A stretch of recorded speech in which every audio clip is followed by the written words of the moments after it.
Hello and welcome. I am Omkar Kadam and you are listening to Create greater than consume. Hello and welcome to this episode of Create and Consume. I am your host Omkar Kadam and today we have a very special guest, Leo Guinan. He, in his own word, is a software engineer turned writer, creator, and now an entrepreneur.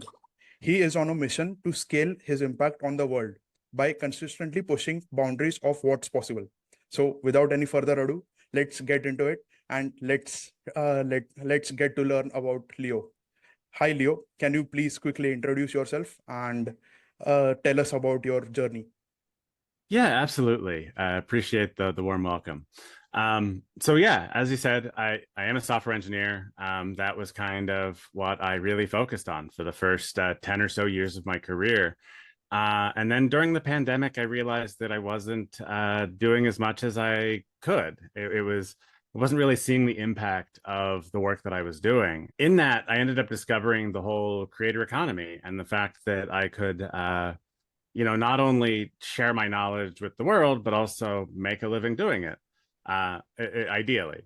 Turns out that part's a little harder than I anticipated. But at that point, I was absolutely enamored with the possibility of scaling our ideas to the world. And it's just not something I'd ever considered before.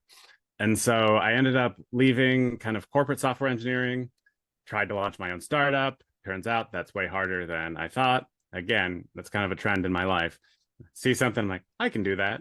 Turns out it's harder.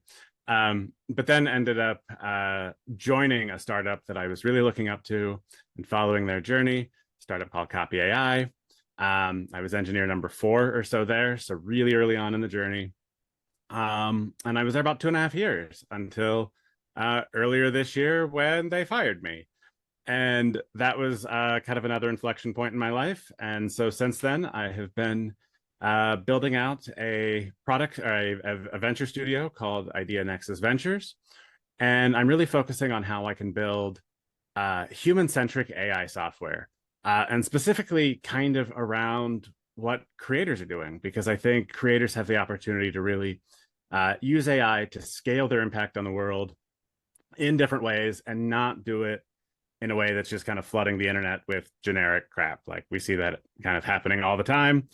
And I'd like to get rid of that part of it, and instead really focus on how creators can more easily make a living by creating content and really connecting with people. Because in the end, that's what it's all about. Yeah. I see that apart from being a software developer or being into tech, you are very active into writing as well. I see that you have written stuff like engineering generosity and how to scale yourself. So I am wondering, like, were you always actively involved or into writing, or did you make a switch from the technical part, or like from being a developer to being a writer, or was it always your hobby?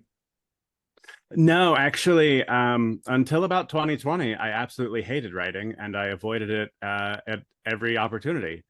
Um, and I think a lot of it was due to a couple different things. First of all, my only experience with writing had really been in school, where I had to write something because somebody else wanted me to.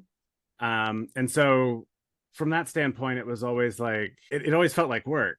And so it was something that I didn't quite see the benefit of. But then also, like as a kid, that was one of like my punishments, was actually like writing. Like we'd get in trouble and we'd have to like, write the same thing over and over again, which kind of again geared me towards like not liking the whole concept of writing. But then it started to shift when I realized that I could take my thoughts and experiences and share those. So I had to take it away from this like what I'm doing in terms of like I'm writing it down, to I'm sharing ideas. And since then, I've even gotten it away from necessarily just sharing ideas into more of this is helping me clarify my thinking. It's helping me reflect more. Because I realized, it's never the same in your head as it is when you get it out onto paper and you start to realize, wow, I don't actually understand this idea nearly as well as I thought I did. And so as I became a better writer and I became better at communicating my thoughts, onto the paper or screen, as it were. I don't do a lot of handwritten stuff anymore, but I found that I was able to communicate things a lot more easily because I was able to uh, clarify exactly what it was I was trying to communicate. Yes, so that has also been my experience. I think that good writing makes us a better thinker. So I would like to ask about what is the most complicated or convoluted piece of writing that you have, and like how why do you think that is the hardest to put it or articulate it in words? Yeah, so this is actually there's been an idea that I've been working on for about 4 years, and it was one of those things that I realized early on when I was writing, and so it has to do with the incentives we've created around the creator economy. So to kind of give you a little context, so during the pandemic, I realized that I had been undiagnosed ADHD and autistic my whole life, and so this was kind of a period where I was in this very active self-discovery phase.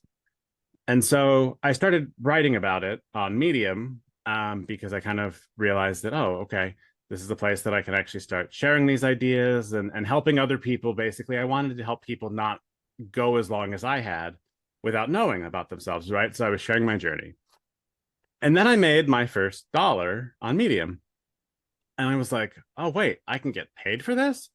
Whoa, that changes everything. And so in typical Leo fashion, I completely threw myself into that whole thing. And I was like, I'm going to learn everything I can about being successful on Medium. And so I signed up for like a writing class on, how to write effectively for Medium and all of that. And I started really trying to structure things to get, clicks and to get views, because that's the monetization mechanism that Medium used. And about a month in, I actually managed to go super viral in terms of it was about 200,000 views over a weekend, which completely blew my mind.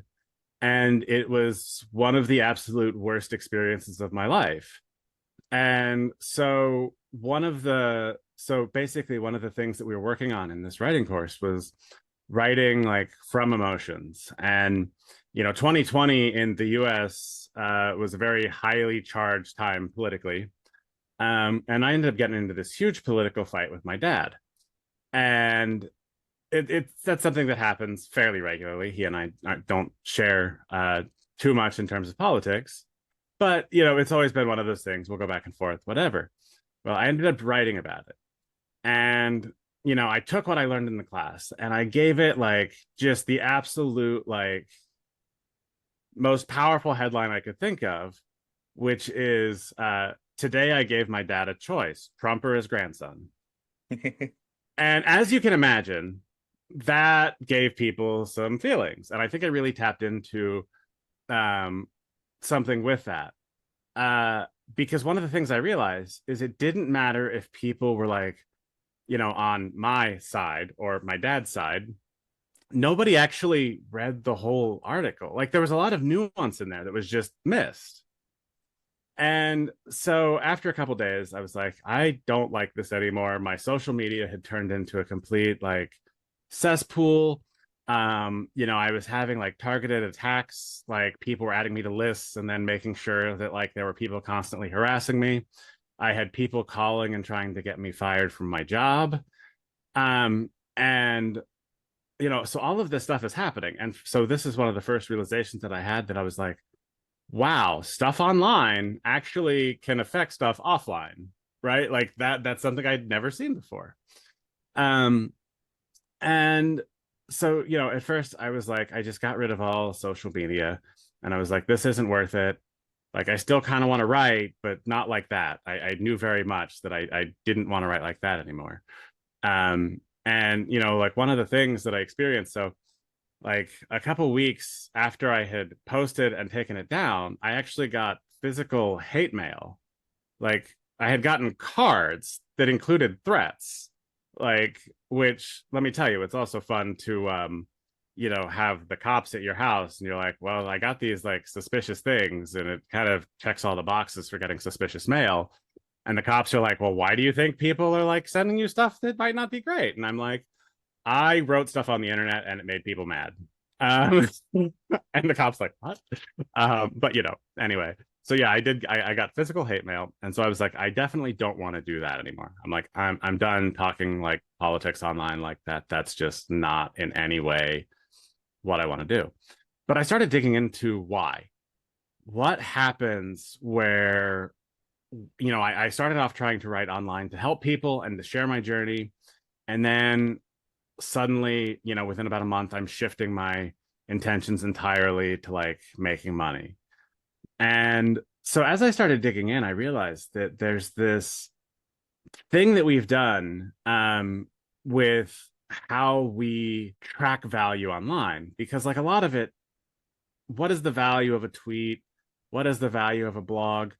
The answer is we don't really know, because it's not something you can track when you read something. You can only figure out later on when like you start using that in your life to do something else, and you kind of think back and say, hey, that's where that started. And so because that's not easy to track, what we've done is we've tracked attention. And so attention, though, is a very scarce resource. Everybody has a limited amount of attention they can spend. And so when you're tracking attention, you end up really skewing incentives to be all about short-term focus. And when you make everything super short-term, it becomes a game of winners and losers. It becomes a finite game. And then I kind of discovered the idea of infinite games and really playing games that it's, the goal isn't to win, it's to just keep playing. And that's been an entirely huge shift in my life into what I'm doing. And that's where the idea of like engineering generosity came from, why we need to build abundant systems in the age of AI, because abundant systems are these long-term focused systems. They're not focused on measuring everything in the short term. Instead, they're focused on designing systems that benefit everybody in the long run, because you can't always tell what's valuable now. So what you want to do is you want to incentivize communication, and you want to get people talking as freely as possible, sharing ideas back and forth, because that's what's going to actually trigger the stuff that creates the ultimate long-term value. And so as you could kind of tell from this explanation, this is something that isn't always easily understood by people, because I'm like, okay, we just got to change the way we do everything on the internet. Okay, well, yeah. Turns out that's not that easy. And it's been a journey to kind of figure out how to communicate that. But I've been putting in the reps. I've been writing about these ideas for about 4 years now. And I've been doing YouTube videos for the last like year or so. And so it's really all just about getting better at communication, and then, experimenting with different types of systems that might work with people. And so, I kind of have this unique skill set of being able to like build things, but then also talk about what I'm building and why. And so I've really embraced the idea of building in public because of that, because like I do want the things that I build to actually inspire a new way of building things, not just, building a product that's successful for me. And that's been a challenge, but it's something that I feel that is completely worth exploring. So that sounds like a very wild ride that you have experienced and gone through, and it basically boils down to free speech isn't as free as we think it is. I am very curious about how or why did you choose to go deep into politics, as a lot of people generally avoid such sensitive topics due to the reasons that you mentioned. And was that the one thing to get viral, or what is your criteria for picking topics that can go viral online? So anymore, I don't really try to pick topics that'll go viral. And in fact, I think I've done this, I've avoided them to the detriment of it now, because I had that really bad experience with virality. And I'm like, this isn't necessarily what I want. And so, but even then, it wasn't necessarily a matter of picking something that would go viral. It was just me sharing what was going on in my life. And so politics were a hot button issue. And, as I said, I got into a fight with my dad. And so I wrote about it. And that was kind of, part of it. Like I'm just sharing what I'm going through. And yeah, like I think at that point I was more focused on, making sure that I had the best title, and, really trying to get things to click and like really inflame emotions in other people. And one of the things I've actually just recently realized is ever since then, I've been pretty much avoiding a lot of emotional writing. Like I was just kind of trying to take all of my emotions out of it because it wasn't something that I wanted to experience again. And being autistic, I struggle with emotions anyway. Like that's something that I've been trying to figure out how to work through. But more, I'm really figuring out how to, work emotional writing into what I'm doing, but in a way that is more true to me and not like trying to necessarily, inflame the emotions of others. And so, but for me, it's like everything that I'm writing about is stuff that I'm doing. And so it's kind of the way I look at it is this, like I feel the stuff that I'm doing is important and valuable. And so I want to communicate that to other people. I want other people to see like what I'm doing and why I'm doing it. And kind of the potential outcomes, because it's something that to me is very important to be able to kind of hopefully, in the future, when I have some level of success, I can go back and say like, you can actually follow my entire journey. I documented the whole way through, as opposed to just like at the end going, okay, well, I took everything I did and I compressed it into, a 200-page book. And that's what most people do. And it kind of makes them the hero of the story, but it doesn't actually give all the details, right? And in a lot of my entrepreneurial journey, I kept seeing bits and pieces that people would share online.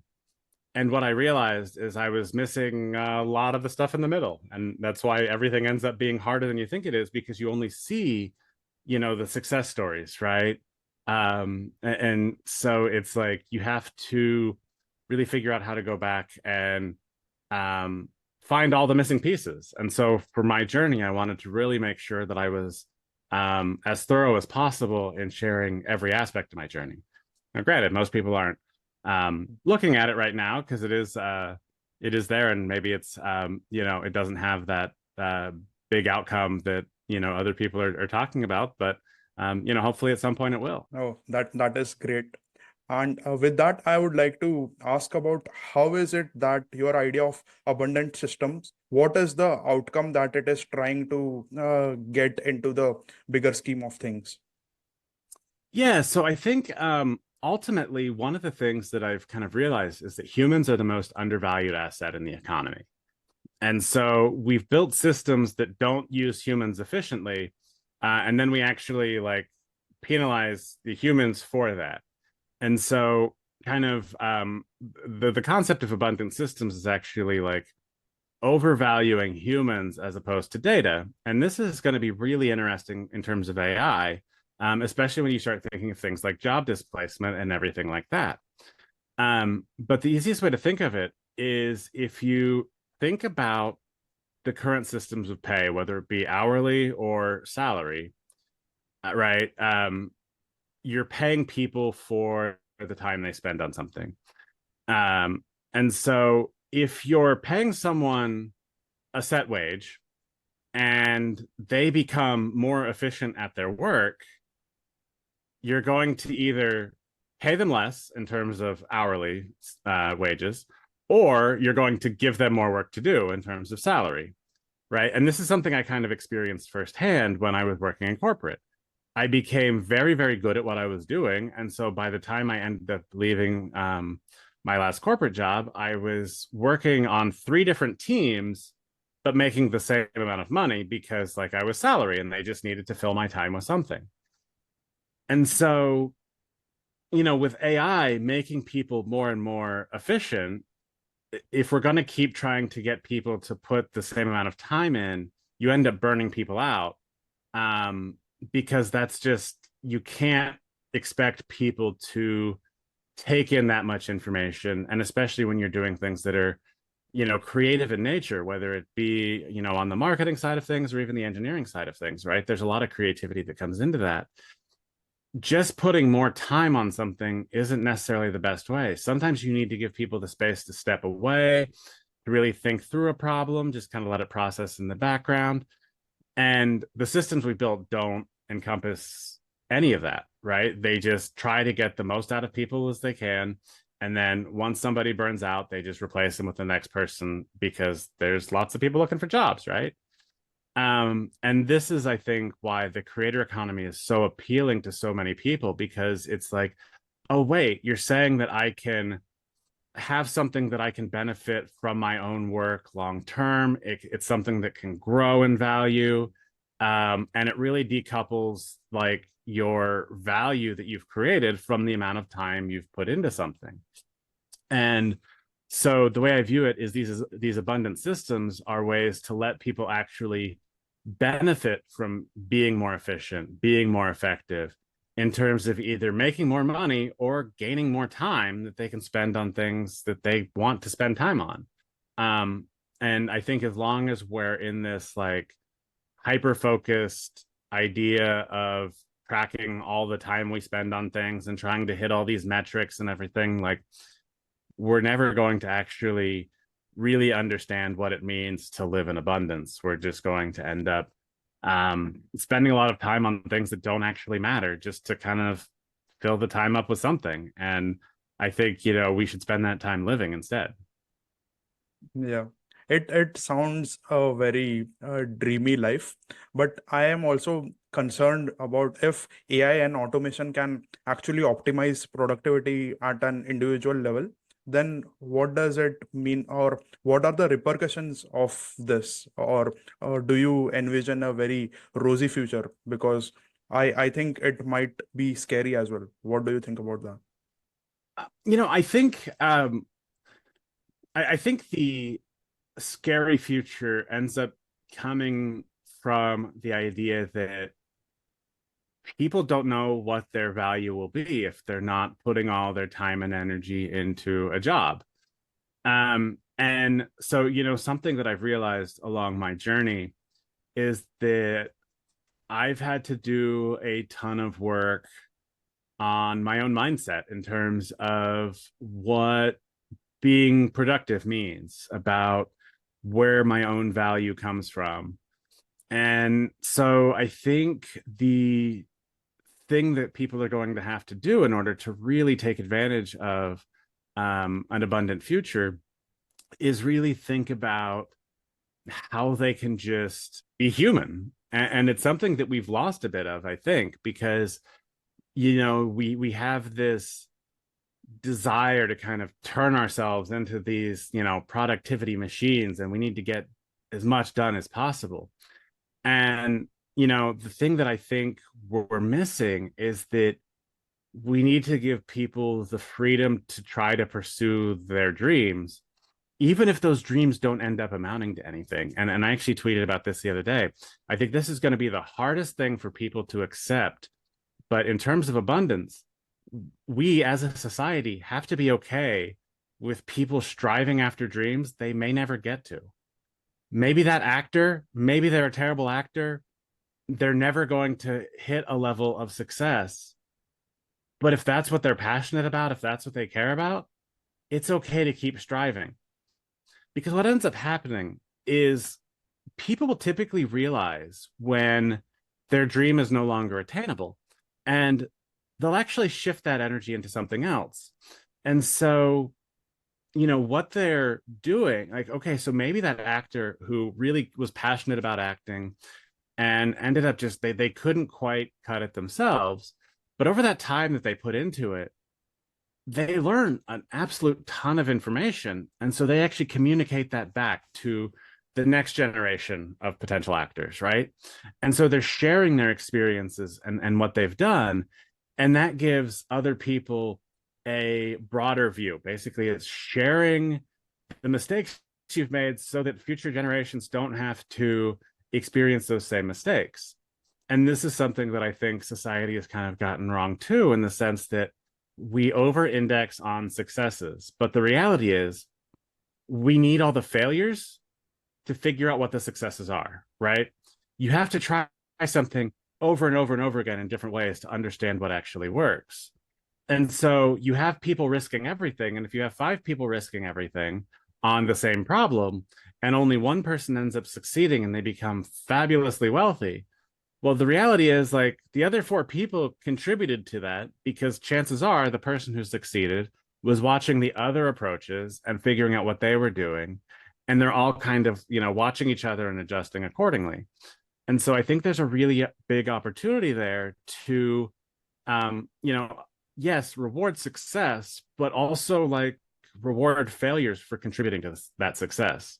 And that's something that I think is really hard for the way we've structured the economy to actually value, because it's not necessarily measurable, right? We keep them separate.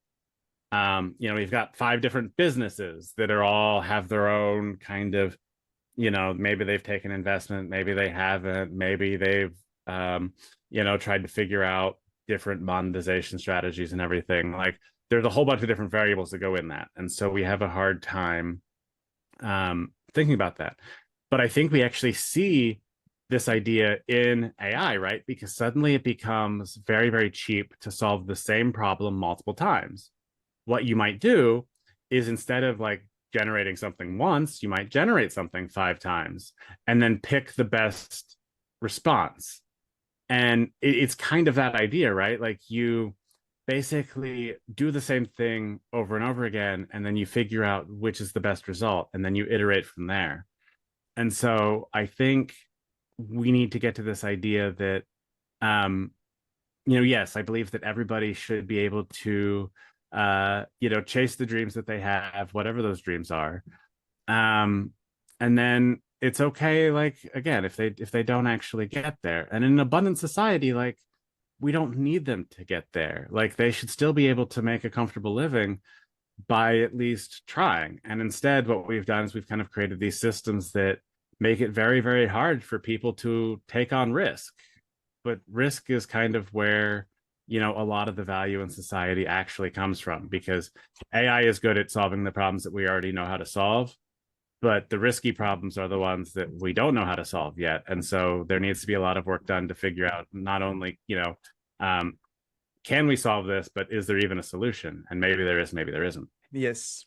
So you spoke about persistence and chasing your dreams. So I would like to know, like, some of your biggest challenges that you have faced so far, and what were the learnings from those challenges that has given you the perspective that you have on life and on creating an abundant system. Yeah. So, honestly, like, the challenges keep coming. I had this idea, once I got fired, I was like, okay, I have some runway now. I've got a little bit of severance. I've got some savings I can fall back on, and I'll have plenty of time to kind of figure it out. And the reality is that, like, actually, turns out it's taking longer than I expected it to. And this is something I'm honestly still struggling with. And so it's a matter of like, okay, how do I figure out how to balance everything I'm doing? Because, like, I've built a few different products that I've learned from, and that, like, you get a handful of users and you see what they're doing and you see how they're using it. And it's like, okay, well, maybe, I could try this out, or I could try that out. And then you have to kind of realize, oh, well, this just isn't working. It's not connecting with people the way I'd hoped. And so, it can take a lot of iterations to find something. And then it's like, on other products, like, I've been partnering on, well, actually, it's a couple products around, first of all, helping founders analyze their startup or their pitch decks through the lens of an investor. And it's like, okay, so we get the product, we get a lot of great feedback. but it's not being monetized the way that we had hoped yet. And, we're focusing on kind of partnerships with that. And so it becomes this like cat and mouse game of where do I focus my time? Because it's like, yeah, I see the stuff that like is showing promise. But also like I need to pay bills. And so it's like, where do I put that time? Right. And so that part has been kind of tough for me. And so I've had to work a lot on uh really working on kind of my sales techniques and everything like that because I'm starting to look at doing some like consulting and things like that, um, which is a completely different skill set. And that's kind of one of the struggles, right? It's like there are so many skill sets that we can develop, over time, but it's one of those that you just kind of have to keep adapting. Absolutely. Being adaptable is a very important skill, and like a lot of people don't realize it very early. With that, let's dive deep into the next section. Welcome back. In the last section, we dived deep into Leo's journey so far and understood the concept about abundant systems.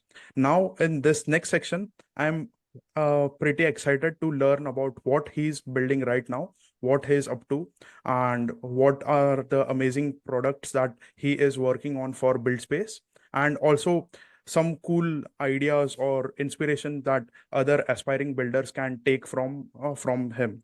So yeah, let's get started. Hi Leo. Hello. How do you think, or let's start with what are the what are cool projects that you are building for Build Space? Yeah, so it's actually funny because I started off Build Space with the idea slide of, I'm actually going to start a movement for building a more generous future. Turns out that's harder. But what I was doing is I was actually focusing on bringing people into my content ecosystem, right? The newsletter specifically, the engineering generosity Substack. And that actually worked pretty well at first. And I started kind of getting, a lot of people reading it because I was being more intentional about actually sharing my work with people individually, as opposed to just, tweeting about a link and, just putting the link out there that didn't actually get traction. But it felt like I was sharing my stuff with the world. And so instead of that, I actually like really, directly sent things to people that I maybe wouldn't have before.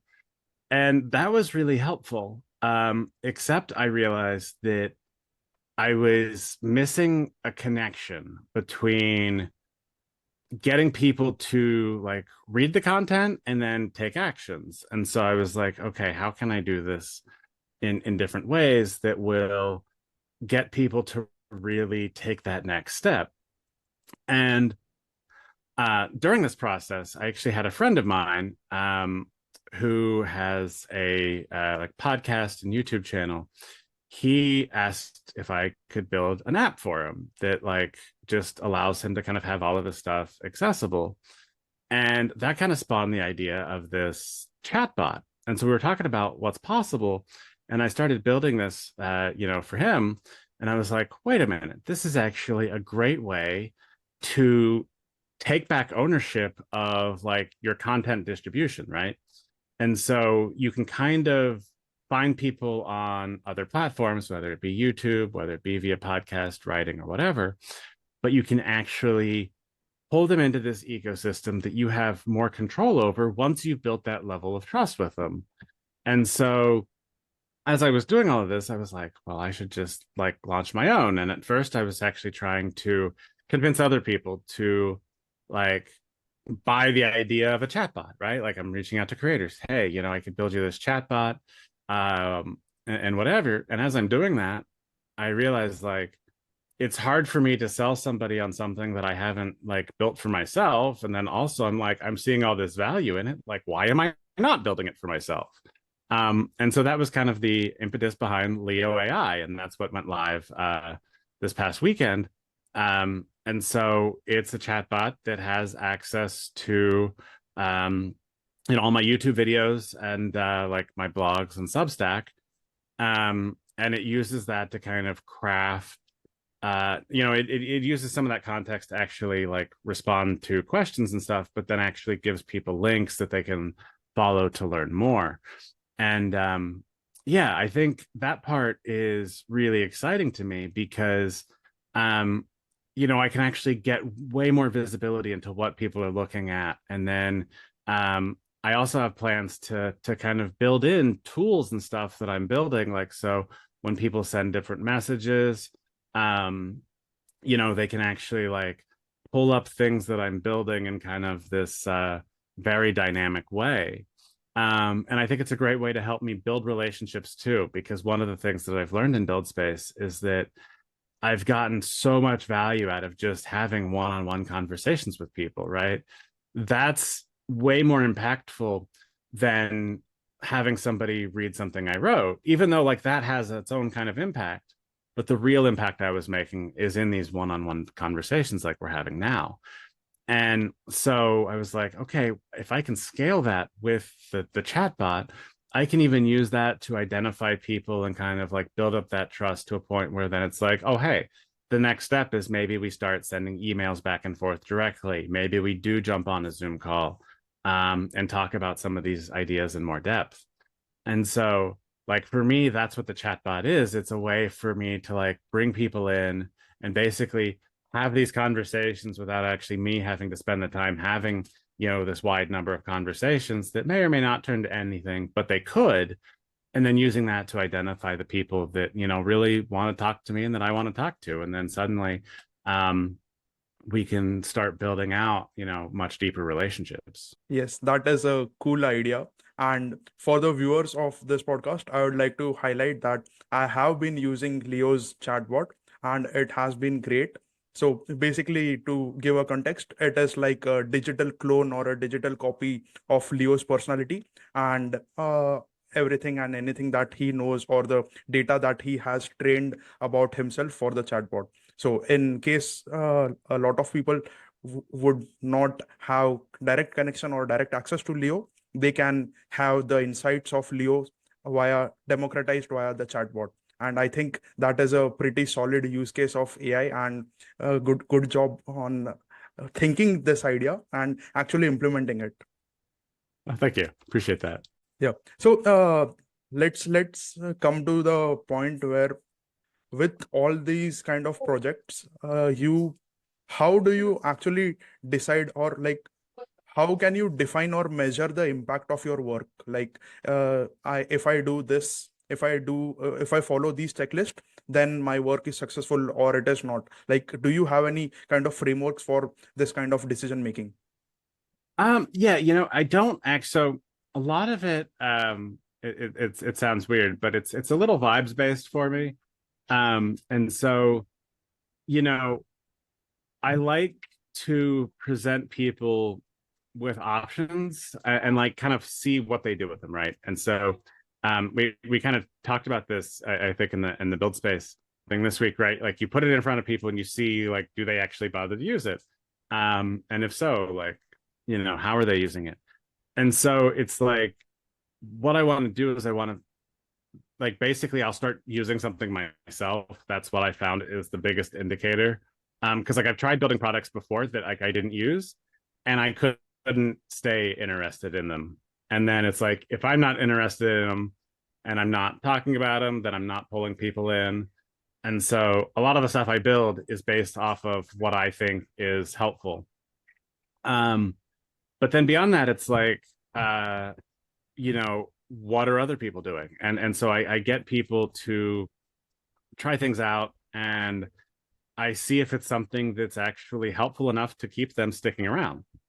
And, if it's not, then okay, well, I've got to figure out how to shift that and think about, is this something really worth pursuing? And, in a lot of cases, the answer ended up being like, well, no, it's not, because I see something that is more impactful that I can build.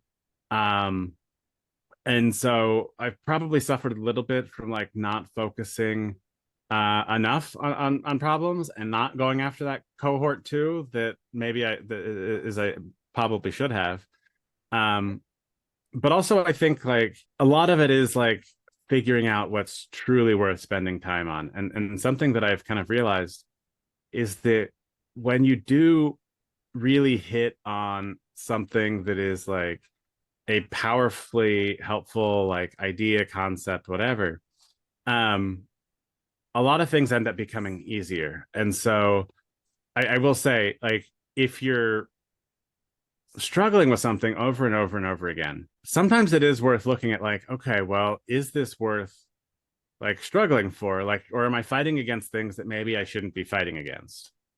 And it's something that it's really hard to like say one way or the other because there are like there's so many details involved as to what that is. Because sometimes it's like, okay, well, I'm just going to give up because this isn't going anywhere. Well, sometimes that's not the right answer, right? Sometimes you do want to persist and like figure out like where that key thing is.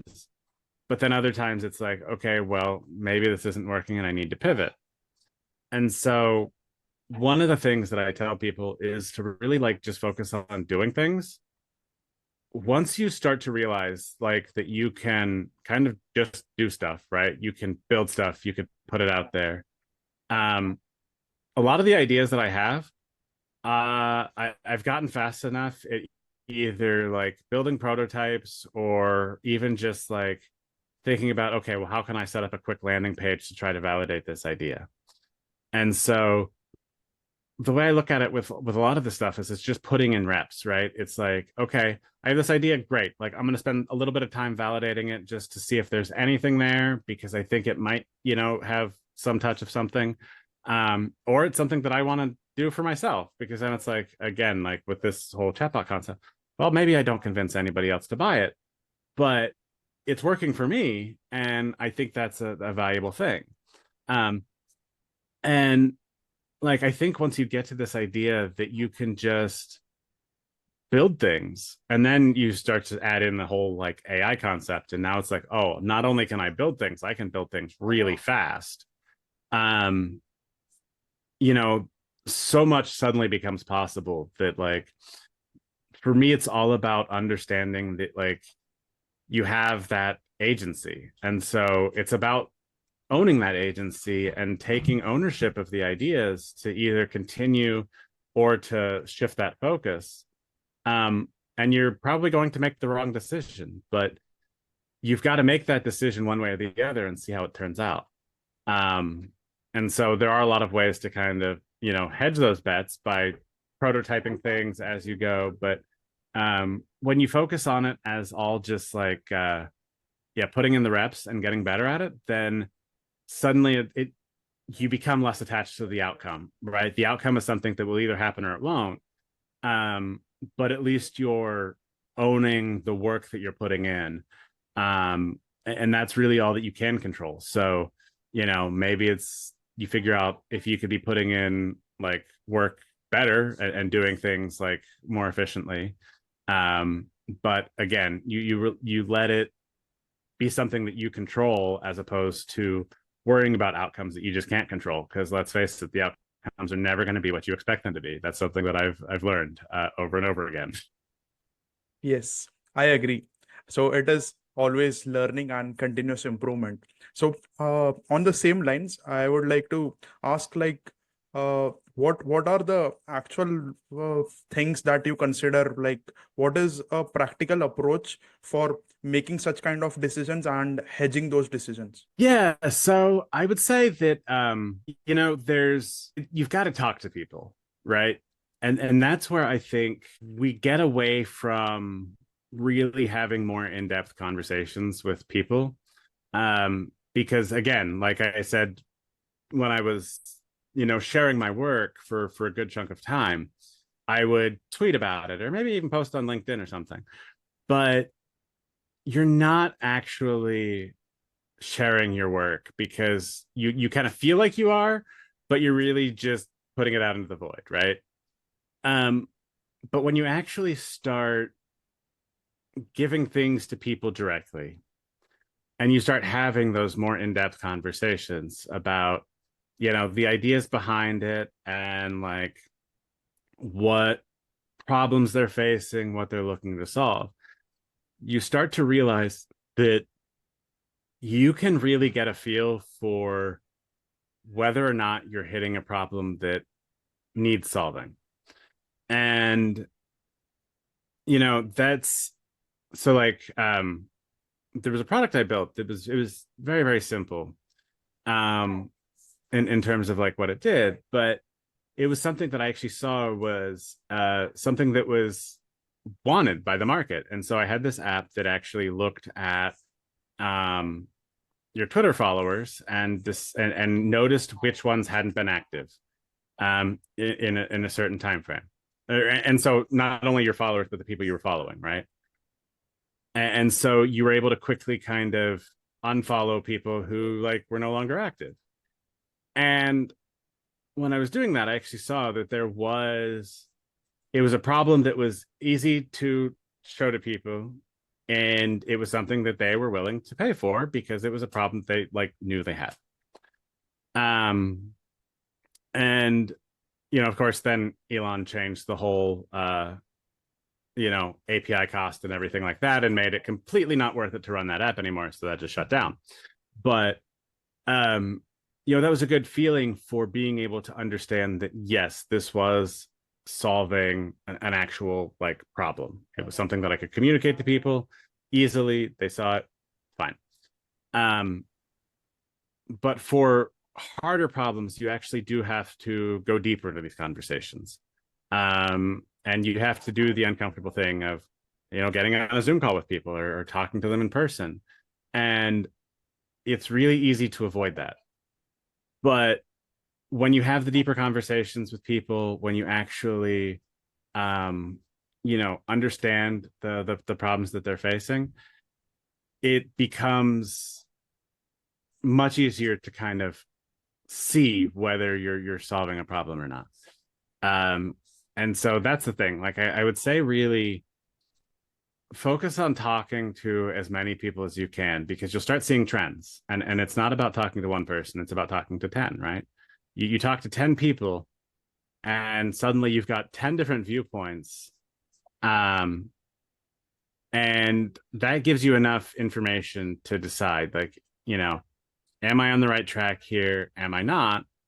And I think part of that too is also like developing your own taste in products. And that's something that I really focused on too, because, even if I couldn't get users for a product, if it's something that I found use in, then I'm able to communicate how useful it is. Right. Like that's kind of it's kind of a simple thing, but so I would say avoid trying to solve problems because you think that they'll be valuable, and instead solve problems that you're facing or that people you know are facing, because you have that external incentive to solve them, and it's a problem because you've seen it. And so like with the creator stuff, a lot of the stuff that I'm building is because like I'm a creator too. Like I write, I make YouTube videos, I understand those worlds. And so I know the value of what I'm doing, even if I'm not always great at communicating that with people. And so it becomes a matter of like learning how to communicate it. But, as I start having more results from my own version of it, then suddenly it becomes easier to communicate that with other people, right? Because you're able to kind of showcase like how those solutions are valuable for you. And then it's easy to talk about. Yes, that is very insightful. And now I'd like to ask about what is the future that you envision for your chatbot Leo AI, or like what is some things that you would like to improve upon, and what features are you planning to scale more? Yeah. So, I think there are a number of things that I want to improve with it. First of all, I need to do I need to have it capture my voice a bit better. It's there, but not quite as good as I'd hoped. And last night I actually tweaked it a bit to where the answers are more directly taken from the stuff that I've already written about. It wasn't doing a great job of pulling in that information and actually integrating that information. So it would link to the right sources, but then like go off on a rant about something that like was kind of the same, but not really. So I fixed the answers to be really based on what I've already like written or talked about. But then I think there's an opportunity to build out like an admin mode for myself, right? Because one of the things as a creator, it can be difficult to remember like everything you've written or like, you know, where everything lives, right? But if I see a response to like one of my tweets about something, and then it's like, oh, like where can I learn more about that? Oh, well, I can actually just, you know, hit the bot and like, you know, ask it, hey, like, you know, tell me more about this, and pull some sources and kind of use that as recommendations. Um, but one crazy idea that I'm gonna play around with is actually um letting my AI go live as like its own thing on Farcaster. So I'd like to do it on Twitter, but again, Twitter's API is locked down, so that's not nearly as cost effective. But I want it to give it its own Farcaster account to where it can actually engage in conversations with people like on my behalf and really see how that works. Like, do people engage with it? Do they not? And be transparent with it. Like, I'm not going to have it represent me as a person. It's going to be its own thing. But I feel like having, you know, we hear a lot about AI agents, right? And this idea that these AI systems can kind of make decisions on their own. But the problem we run into is that a lot of these agents make decisions according to like the values of the programmer, not the person they're acting on behalf of. Now, in this case, the programmer and the person it's acting on behalf of are the same person. So my hope is that I'll be able to have this kind of agentic sort of AI that goes out and it finds people to talk with. It can, you know, potentially be my own like lead generation thing, right? Like once I understand the type of people that I want to do consulting with and the ones that really resonate with the message, great. I can have it actually being in those conversations without me.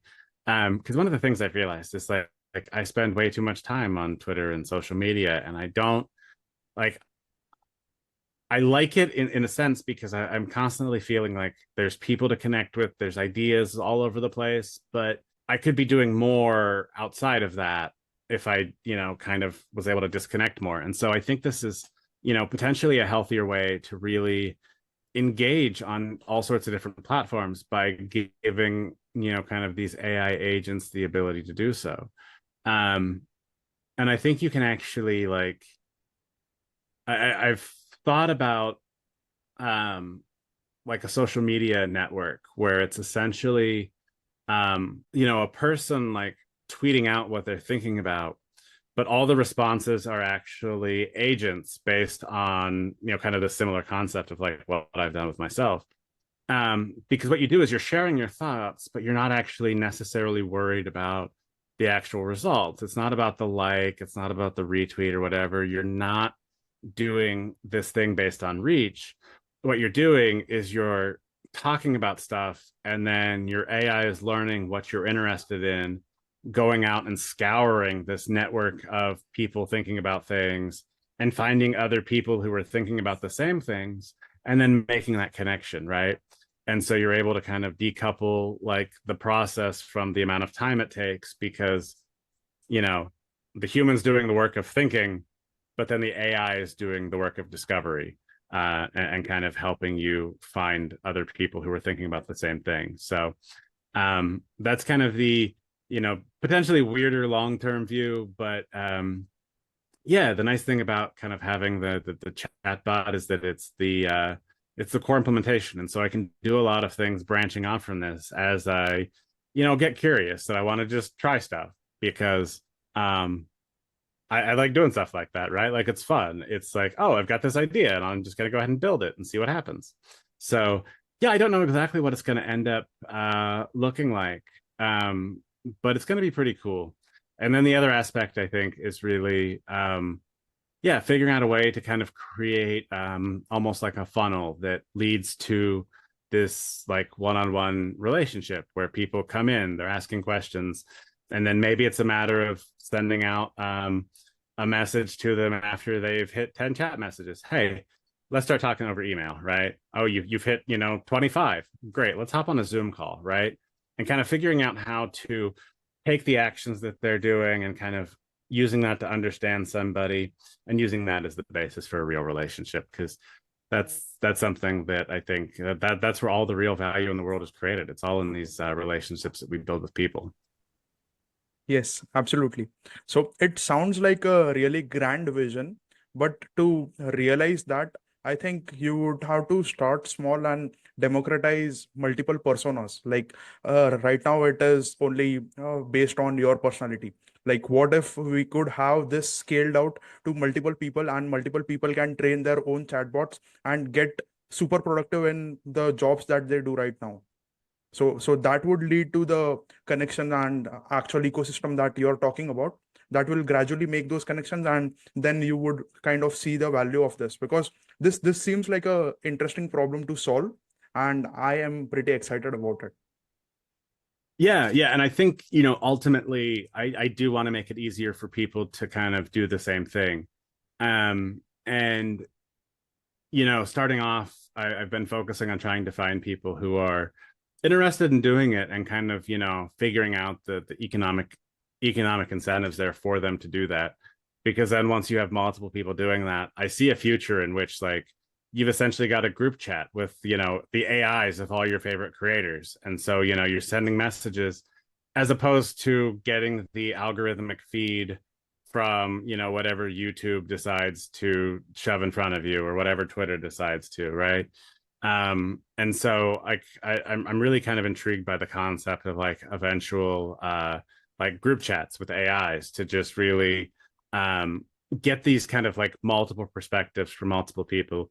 And then I've done some training on even just some of like my favorite creators stuff to be able to pull in stuff like when I'm curious about it. So yeah, eventually I do want to open that up, and it's just a matter of making sure that I can do so in kind of a relatively cost-effective way. Although I will say the new GPT-4o mini model makes that potentially way more cost-effective. So maybe we'll see some of these experiments earlier than maybe I thought we would before that.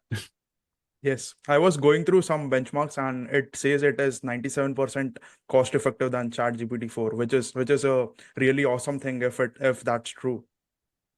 Yeah, I mean, even just like the cost of tokens, it goes from $5 for a million input tokens and $15 for a million output tokens to like 15 cents for a million input tokens and 60 cents for a million output tokens. And just the like the level of that is absolutely insane. Because I think I saw someone say that like a million output tokens is about a 2,500 page book.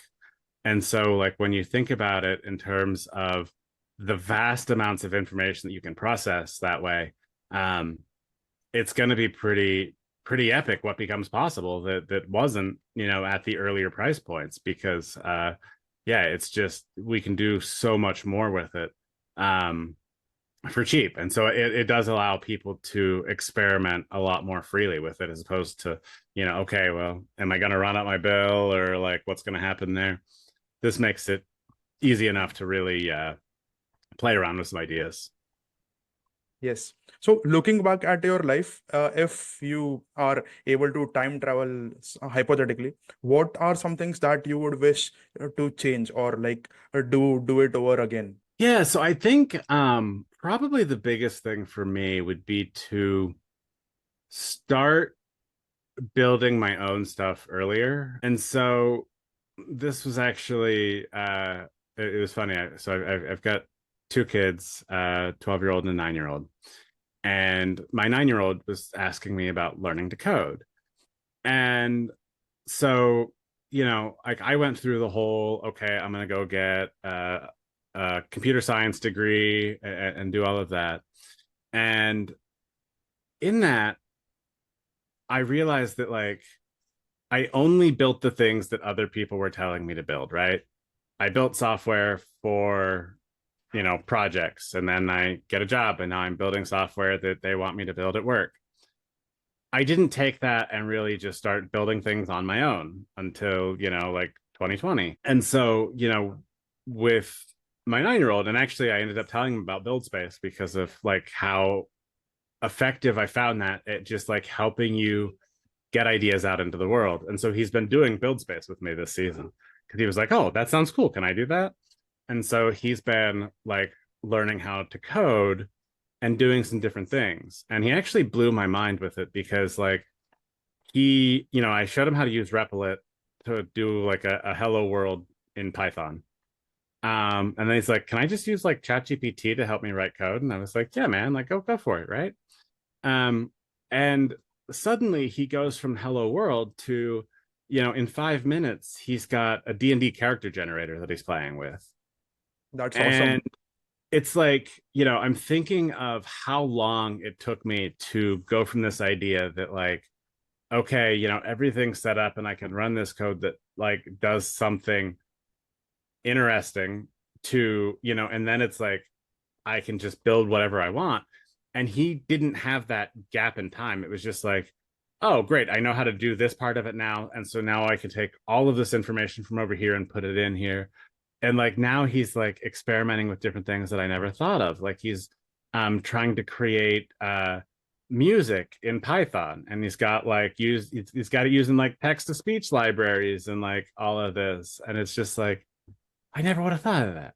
And so I think really like, and that's why I kind of said like, just work on building stuff and putting ideas out there, putting in those reps, because figuring out that like you can create things in the world, like that is a superpower that most people haven't figured out yet. And so yeah, if I could go back and change anything, I would say that I would start doing that earlier. Like that's probably the biggest thing, because then it's like, who knows what would have happened had I actually embraced that part of myself early on. That is so amazing. And I too think that all limitations are self-imposed. If we limit ourselves, then and we if we think we can do something, we can do it. And if we think we can't, then our mind finds all the reasons to show how that is not possible. Exactly. And that's the thing. Like, if you think you can't do something, you're not going to attempt to do it. And so, you know what? You never will, because you're never even going to try. So you've got to start with that mindset of like, yeah, I can totally do that. And then it's about figuring it out, right? Yes. With that, we are pressed for time. I would like to keep talking with you for hours and hours, but we should, for the interest of time, we should come to the last question. And I would like to hear your thoughts on what are the things that you would like to share with aspiring builders and creators like you, and basically the final thoughts or closing argument, closing things that you would like to share us with. Yeah, I would say with anything, whether it be, writing, whether it be creating YouTube videos, podcasts, code, right, building stuff, um, it's all about needing to fall in love with the process, not the outcomes. Um, and, we live in a very outcome driven world. We see all the stuff going viral. That's, but we don't see all of the stuff that doesn't go viral. And that's the thing to kind of keep in mind, right? There's all this work that's being put in behind the scenes, and we never see that. And so we get discouraged if we look out and say, oh, I'm not having the same outcome. And so, but once you fall in love with the actual like process and the idea of improving, what you're doing and focusing on like what you actually control, that's where the ultimate outcomes end up coming from. And so, you know, focus on the long-term games, right? And when you're focusing on doing things that you want to do because you want to do them, that's the ultimate long-term game. Because it's the stuff that you want. And so I would definitely say just do stuff, put it out in the world, like, and don't worry about like what the result is going to be, because just doing that and sharing that with the world, even if it's not found for a long time, or maybe it's only one person who finds it, but you know what, sometimes like you can change that one person's life. And that's something that I don't think we always understand. It's easy to get caught up in big numbers, but if you have the power to change one person's life, that's absolutely huge, because you never know what awesome things are going to be a result of that. Yes. Just do it and see where curiosity takes you. Bingo. Thank you so much, Leo, for being on this podcast, and I really had a fun time. I learned a lot of stuff, and I look forward to contributing to your abundant systems and helping you in any possible way that I can. Thank you so much Appreciate for being on the podcast. Thanks, Omkar. Great being here. Yeah. Great conversation. Yeah. With that, I would like to say to all the viewers and the audience of this podcast to create more than they consume, because that is how the world will grow and the creator economy will be very successful. So thank you so much.